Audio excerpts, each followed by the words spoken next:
जवान लेखक शांति चाहता था। उसे शांत स्पेसों से प्रेरणा मिलती थी। उसे एक सुनसान विलेज में एक प्यारा सा कॉटेज मिला। पहाड़ों की शांति ने उसे अपनी ओर खींचा। अमित को वहां बसते ही शांति का अनुभव हुआ। वो दिन भर लिखता, उसका मन कहानियों से भरा रहता। सिर्फ चिड़ियों की आवाज से ही सन्नाटा टूटता था। वो अपनी इस एकांत दुनिया में खुश था। एक दोपहर अमित पास के जंगल में गया। हवा ठंडी और नम थी और सनलाइट पेड़ों की पत्तियों से छनकर आ रही थी। उसने एक पुराना रास्ता देखा जो उसने पहले कभी नहीं देखा था। उसकी उत्सुकता बढ़ गई और उसने उस रास्ते पर जाने का फैसला किया। रास्ता एक खुली जगह पर गया जहां एक पुराना घर खड़ा था। वो घर बहुत पुराना था। उसकी दीवारों पर बेलें छड़ी हुई थी। अमित को बेचैनी होने लगी। वो समझ नहीं पा रहा था, लेकिन उसे ऐसा लग रहा था कि घर देख रहा है। किसी अनजानी शक्ति से खींचा हुआ अमित घर के पास पहुंचा। उसने देखा कि एक औरत बरामदे में झूले पर बैठी है। उसकी पीठ उसकी तरफ थी। वो कोई उदास सी धुन गुनगुना रही थी। उसकी आवाज धीमी थी, लेकिन फिर भी अमित की रीढ़ की हड्डी हिल गई। हिम्मत जुटाकर अमित ने आवाज दी, एक्सक्यूज मी। औरत घूमी। उसकी आंखें हैरानी से बड़ी हो गई। उसकी आंखें गहरी थीं और उनमें उदासी झलक रही थी। मैंने आपको यहां पहले कभी नहीं देखा, उसने कहा। उसकी आवाज बहुत धीमी थी। मेरा नाम त्रिया है। अगले कुछ दिनों में अमित का सामना कई बार त्रिया से हुआ। वो हमेशा घर के आसपास ही रहती थी। अपने बगीचे की देखभाल करती या पुराने विलो के पेड़ के नीचे बैठी रहती थी। उसकी उपस्थिति आकर्षक और बेचैन करने वाली दोनों थी। अमित उसकी तरफ खींचा हुआ महसूस करता था, लेकिन वो इस एहसास को दूर नहीं कर पा रहा था कि वो कुछ छिपा रही है। एक शाम अमित ने देखा कि त्रिया विलो के पेड़ के पास है। वो उससे फुसफुसा रही थी। उसकी आवाज में निराशा थी। जैसे ही वो करीब गया, उसने उसके शब्द सुने, मैं इससे बच नहीं सकती, इतने सालों बाद भी नहीं। उत्सुकता और चिंता से भरा हुआ अमित आगे बढ़ा। त्रिया, तुम किससे बच नहीं सकती? उसने पूछा। 5वां भाग, अंधेरे की एक झलक। अमित की आवाज से त्रिया डर गई। वो उसकी तरफ घूमी। उसकी आंखें डर से भरी हुई थीं। एक पल के लिए अमित ने उसकी आंखों में कुछ काला चमकता हुआ देखा, कुछ पुराना और शक्तिशाली।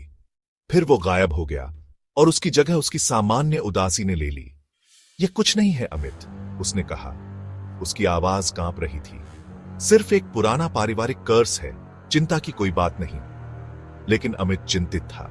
वो जानता था कि त्रिया की कहानी में कुछ और भी था जो वो बता नहीं रही थी। वो सच्चाई का पता लगाने के लिए दृढ़ था। 6ठा भाग, तूफान की रात। एक रात विलेज में एक भयानक तूफान आया। हवा बहुत तेज चल रही थी और बारिश अमित की खिड़कियों पर पड़ रही थी। त्रिया की चिंता में उसने उससे मिलने जाने का फैसला किया। उसने तूफान का सामना किया। उसका दिल हर उस कदम के साथ तेज होता जा रहा था जो वो उस पुराने घर की तरफ बढ़ाता था। जैसे ही वो उस खुली जगह के पास पहुंचा, उसने बिजली को उस पुराने विलो के पेड़ पर गिरते हुए देखा। पेड़ 2 हिस्सों में टूट गया, जिससे उसकी जड़ों के नीचे एक छिपा हुआ चैम्बर दिखाई देने लगा। अमित वहीं खड़ा रहा, भीगा हुआ और अवाक, जैसे ही एक परछाई चैम्बर के अंधेरे से निकली। 7वां भाग, सच्चाई आई सामने। वो त्रिया थी, लेकिन वो अलग थी। उसकी आंखें एक अजीब रोशनी से चमक रही थीं और उसके हाथों से ऊर्जा निकल रही थी। वो अमित की तरफ घूमी। उसके चेहरे पर पीड़ा का भाव था। तूफान, इसने उन्हें जगा दिया है, उसने विस्परिंग किया। उसकी आवाज डर से भरी हुई थी। किसे जगा दिया है? अमित ने पूछा। उसकी आवाज तूफान में मुश्किल से सुनाई दे रही थी। इस घर को सताने वाले सायों को, त्रिया ने जवाब दिया। मेरे पूर्वजों की आत्माओं को, जो यहां एक भयानक कर्स से बंधी हुई है। वो मुक्ति चाहती है और इसे पाने के लिए वो कुछ भी करने को तैयार है। 8वां भाग, सायों का सामना। जैसे ही त्रिया बोल रही थी, परछाइयां चैम्बर से निकलने लगी।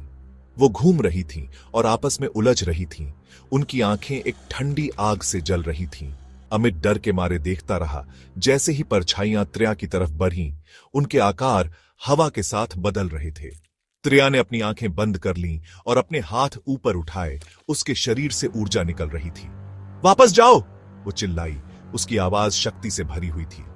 तुम इस जगह से बंधे हुए हो, तुम उसे नुकसान नहीं पहुंचा सकते। एक भयंकर युद्ध शुरू हुआ। प्रकाश अंधेरे से लड़ रहा था। हवा डर और ऊर्जा से भरी हुई थी।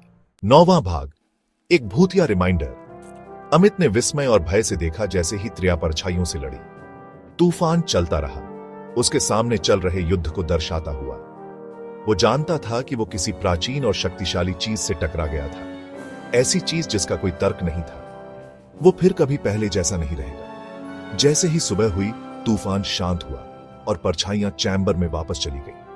त्रिया अपने घुटनों पर गिर पड़ी, थकी हुई लेकिन विजयी। वो अमित की तरफ घूमी, उसकी आंखें उदासी और राहत के एक अजीब मिश्रण से भरी हुई थी। वो चले गए अभी के लिए, उसने विस्परिंग, लेकिन वो वापस आएंगे, वो हमेशा आते हैं। और इसके साथ ही त्रिया घूमी और वापस उस पुराने घर की तरफ चल दी। अमित को उस खुली जगह में अकेला छोड़कर परछाइयों की तस्वीर उसके दिमाग में बस गई। दुनिया की सतह के नीचे छिपे अंधेरे रहस्यों की एक भूतिया रिमाइंडर।